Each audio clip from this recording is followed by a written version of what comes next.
Hazrat Qasim bin Muhammad has reported from Hazrat Ibn Abbas radiyallahu anhu. Those who invoked mutual imprecation were mentioned in Prophet's presence.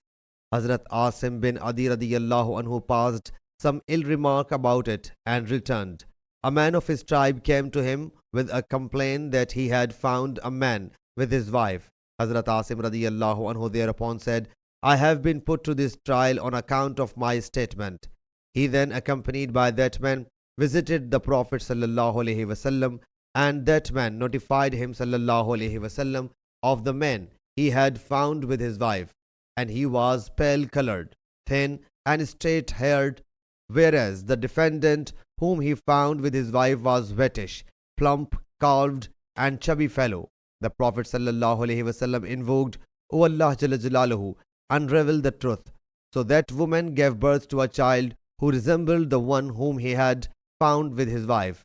The Prophet sallallahu alaihi wasallam whereupon asked both to invoke mutual imprecation. A man present in the meeting asked Hazrat Ibn Abbas radiyallahu anhu, was that very woman about whom the Prophet sallallahu alaihi wasallam said, if I had stoned someone to death without any witness, I would have stoned her to death?